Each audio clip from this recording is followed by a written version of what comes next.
శ్రీమాత్రే నమః. మనము జూలై మాసంలో రాశి ఫలితాలు కనుక చూసుకున్నట్లయితే అప్పుడు ఉన్నటువంటి గ్రహస్థితి ఏ విధంగా ఉంది అని చూసుకున్నట్లయితే జూలై మాసంలో శని వక్రగతిలో ఉంటున్నాడు కుంభరాశిలో. అదేవిధంగా రాహు మీనంలోని, మేషంలో కుజుడున్నాడు. అయితే చంద్రుడు ప్రతి 2.5 రోజులకు ఒకసారి మారిపోతూనే ఉంటాడు. అలాగే మరొక విషయం ఏంటంటే ఇక్కడ ఈ యొక్క కుజుడు 13వ తేదీ గురువును కలుస్తున్నాడు. ఎప్పుడైతే కుజుడు గురువును కలుస్తాడో కొంచెం ల్యాండ్ రిలేటెడ్ సంబంధించిన విషయంలో మంచి జరిగేటువంటి యోగం, కొంచెం ల్యాండ్స్ రేట్స్ పెరగడం కూడా జరుగుతుంది. అదేవిధంగా ఇక్కడ మనకి మిథునంలో రవి శుక్ర గ్రహాల యొక్క స్థితి, ఆ రవి 15వ తేదీకి కర్కాటకంలోకి రావడము, అదేవిధంగా శుక్రుడు 7వ తేదీ కర్కాటక రాశిలోకి రావడము, బుధుడు కర్కాటక రాశిలో ఉంటూ 20వ తేదీకి మనకి మన సింహంలోకి వస్తున్నాడు. అదేవిధంగా కన్యారాశిలో కేతువు యొక్క సంచారం జరుగుతుంది. ఈ యొక్క గ్రహస్థితిని అనుసరించి ద్వాదశ లగ్నాల వారికి, లగ్నం తెలియని వారి రాశుల వారికి ఏ విధంగా ఉంది అనేటువంటి విషయాలు మనం ఇప్పుడు తెలుసుకుందాం. మీన లగ్నము, మీన రాశి ఈ రాశి వారికి కనుక చూసుకున్నట్లయితే రాశినాథుడు 3వ స్థానంలో ఉన్నాడు. షార్ట్ జర్నీస్ పెరుగుతాయి, ఉన్న ప్రదేశం నుంచి మార్పు, స్థలం మార్పు, గృహం మార్పు ఇటువంటివి ఎక్కువగా ఇస్తుంది.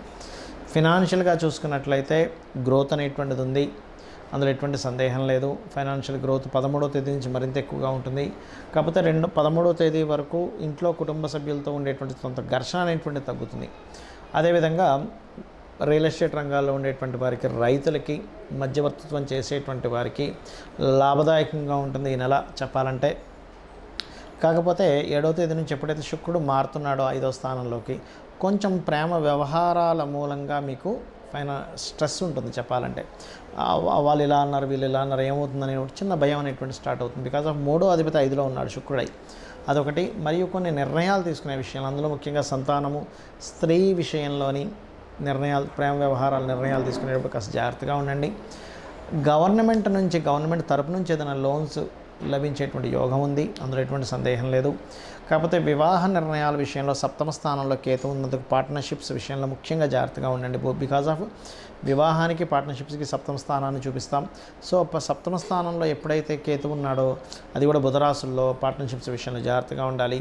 శుక్రుడు వెళ్ళి చంద్రరాశుల్లో ఉన్నందుకు ఇష్టపడిన వారిని వివాహం చేసుకునేటువంటి ప్రక్రియ ఏదైతే ఉందో మాటలు మాట్లాడుకునే విషయంలో కూడా కొంత జాగ్రత్తగా ఉండాలి. ఉద్యోగ అవకాశాలు కూడా లభిస్తాయి. కాకపోతే ఉద్యోగం కోసం మీరు చేసే ప్రయత్నం దూర ప్రాంతాలకు వెళ్ళాల్సిన పరిస్థితి ఉంటుంది.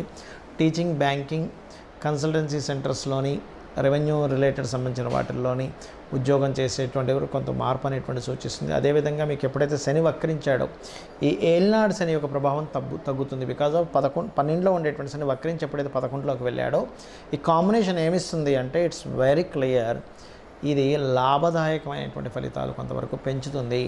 ఏలినాడు శని ప్రభావాన్ని పూర్తిగా తగ్గిస్తుంది అనేటువంటిది ఇక్కడ స్పష్టంగా గోచరిస్తుంది. అయితే మీకు 5వ స్థానంలో శుక్రుడు ఉన్నందుకు కాస్త ఎక్కువగా లలిత అమ్మవారి యొక్క స్తోత్ర పఠనం చేయండి, శివాభిషేకం చేసుకోండి, తెల్లటి పుష్పాలతో అమ్మవారి ఆరాధన చేయండి, అనే విధాలు బాగుంటుంది. అయితే ఇప్పుడు శని వక్రించాడు.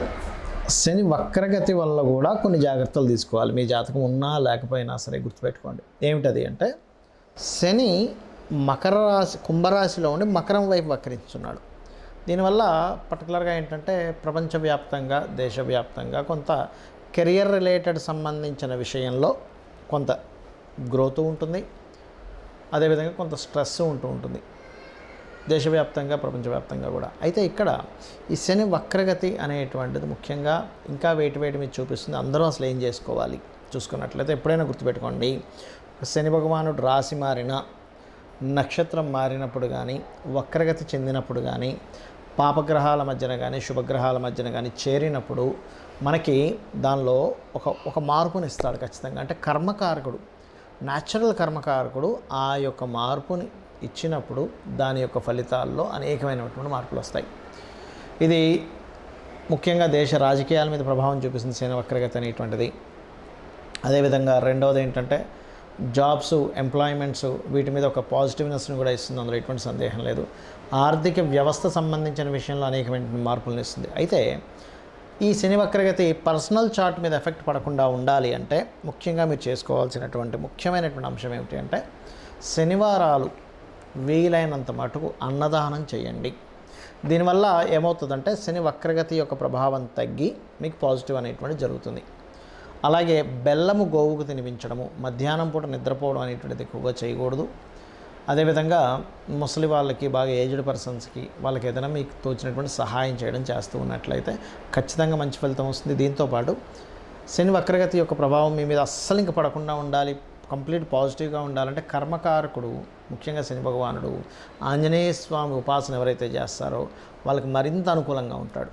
కాబట్టి ఆ అనుకూలత రావాలంటే రోజు కనీసం 20 నిమిషాలు, ఎక్కువసేపు అక్కర్లేదు, ఓం హరి మర్కటాయ నమః అనే మంత్రం చేయండి, అద్భుతంగా ఉంటుంది. అయితే ఎవరికైనా వాళ్ళ జన్మజాతకంలో శని వక్రించుండి వాళ్ళ గనక కర్మ సంబంధం దానికి వచ్చింది కంప్లీట్గా అన్నప్పుడు ఉద్యోగం, గతంలో చేసిన ఉద్యోగంలోకి వెళ్ళడం అనేటువంటిది ఇస్తాడు. గతంలో ఇంతకుముందు చేశానండి జాబ్, వాళ్ళు మళ్ళీ పిలుస్తున్నారు, ఇటువంటివి వింటూ ఉంటారు, గుర్తుపెట్టుకోండి. అలాగే ఎప్పుడైనా గుర్తుపెట్టుకోండి, గోచార గ్రహాల యొక్క ఫలితం ఒక ఎత్తు అయితే మన personal chart is most important. మన పర్సనల్ చార్ట్లో ప్రస్తుతం నడుస్తున్న మహాదశ ఏమిటి, అంతర్దశ ఏమిటి, దానికి గోచారం ఏమిటి, ఇది పర్టికులర్గా చూసుకోవాలి. అంతేగాని ఎంతసేపు నాకు ఏలినాటి శని ఉంది, అర్ధాష్టమి శని ఉంది, అష్టమి శని ఉంది, అందుకే ఇంత ఇబ్బంది పడుతున్నాను అనుకోవడానికి వీల్లేదు. ఎందుకంటే శని భగవానుడు ఎప్పుడూ బ్యాడ్ అయి ఇచ్చేటట్టయితే ప్రతి ఒక్కరూ శని మహర్దశ రాగానే ఇబ్బంది అయిపోవాలి. గురు మహర్దశ రాగానే బాగుండాలి, శుక్ర మహర్దశ రాగానే బాగుండాలి, బుధుడు రాగానే బాగుండాలి. అలా అవ్వట్లేదు కదా. లాజిక్ ఆలోచించండి. శని భగవానుడు బాగుంటే మంచి ఫలితాలు ఇస్తాడు, గురువు బాగున్నా మంచి ఫలితాలు ఇస్తాడు. కానీ ఇబ్బంది అయితే గురువు గ్రహం అయినా సరే ఇబ్బంది ఇస్తుంది. శుక్రగ్రహం, అందరూ ఏమనుకుంటారు శుక్రదశ వస్తే రాజయోగం అనుకుంటారు. అలా ఏమి ఉండదండి. శుక్రుడు బాగుంటేనే రాజయోగం. నేను మీకు ఒక కనీసం కొన్ని వేల జాతకాలు చూపిస్తా. శుక్రదశ వచ్చినప్పుడు ఇబ్బంది పడ్డ వాళ్ళు కూడా, ఎందుకంటే డిపెండ్ ఆన్ ఆ గ్రహం యొక్క స్థితి ఎలా ఉంది. శాస్త్రంలో చాలా స్పష్టంగా చెప్పబడింది. కాబట్టి ఈ యొక్క విషయాన్ని కంప్లీట్గా తెలుసుకోవాలి మీరు. ఇది తెలుసుకోకుండా మూఢంగా శని వచ్చేసింది పాడైపోతాను, శుక్రుడు వచ్చేసింది బాగుంటాను కాదు. శుక్రుడు పాడైతే శుక్ర సంబంధంగా పాడవుతాడు మనిషి. అంటే స్త్రీ వ్యామోహం కావచ్చు, లేకపోతే ఎక్కువ లగ్జరీ ఖర్చులు పెట్టేసి పాడు చేసుకోవడం కావచ్చు, ఇట్లాంటివి ఇబ్బంది పడుతూ ఉంటాడు. శని గనక పాడైతే కింద వాళ్ళ వల్ల వీళ్ళు ఇబ్బంది పడుతూ ఉంటారు. అంటే వీళ్ళకి సపోర్ట్ సపోర్ట్ చేయకపోవడం. అదే బాగుంటే వాళ్ళ కింద పనిచేసే వాళ్ళ వల్ల వీళ్ళు మంచి రాజయోగాన్ని పొందుతారు. సో ఆ డిఫరెన్స్ అనేది ముఖ్యంగా మెయిన్గా తెలుసుకోవాలి, ఎప్పుడైనా గుర్తుపెట్టుకోండి. అయితే ఇక్కడ ఒక విషయం ఏంటంటే, మీరు మీ యొక్క జన్మజాతకం ఎలాగున్నా కానీ, అందులో ఎన్ని అవయోగాలు ఉన్నా, ఎంత దీనస్థితిలో ఉన్నా ఒకటే గుర్తుపెట్టుకోండి, అమ్మవారిని నమ్ముకుంటూ, చాలామంది భయపడేది శనికి సంబంధించిన విషయమే కాబట్టి అమ్మవారిని నమ్ముకుంటూ, అమ్మవారి లలితా సహస్రనామాల్లో ప్రత్యేకంగా ఓం అనాకలిత సాదృశ్య చుబుక శ్రీ విరాజితాయై నమః అనే మంత్రం కనుక చేసుకోగలిగితే ఎటువంటి శని దోషాలున్నా పోతాయి, గుర్తుపెట్టుకోండి. ఇంకొకటి ఏంటంటే, ఇక్కడ మీరు ఎప్పుడూ కూడా బాగున్నటువంటి ప్లాంటరీ పొజిషన్కి సంబంధించిన రత్నమే ధరించాలి ఎప్పుడు కూడా. చాలామంది ఏం చేసే మిస్టేక్ ఏంటంటే, నాకు ఈ దశ బాగాలేదు కదండి అందుకే ఆ రత్నం పెట్టేసుకున్నా అంటారు. అది కూడా చాలా పెద్ద మైనస్ అవుతుంది ఒకటి.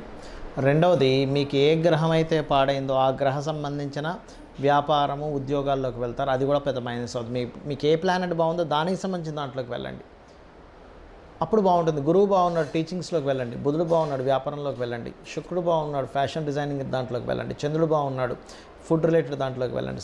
రవి బాగున్నాడు, ఆరోగ్యం దాంట్లోకి వెళ్ళండి.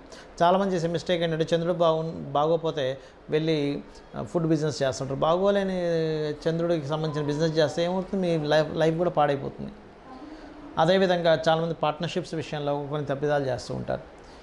అవతల వాళ్ళ జాతకం ఎట్లా ఉంది, అసలు వాళ్ళకి ఆ దాని పరంగా ధనయోగం ఉందా లేదా చూసుకోకుండా వీళ్ళకి బాగుంది కదా అని వెళ్ళిపోతారు. అక్కడ ఏమైపోతుంది, వాళ్ళకి బాగోపోవడం వల్ల మీకు కూడా ఇబ్బంది పడుతూ ఉంటుంది, ఎఫెక్ట్ పడుతూ ఉంటుంది. గుర్తుపెట్టుకోండి, మీ వల్ల వాళ్ళకి బాగుంటుంది మళ్ళీ, ఎప్పుడు కూడా గుర్తుపెట్టుకోండి. సో ఇది ముఖ్యంగా జాగ్రత్త పడవలసినటువంటి అంశము.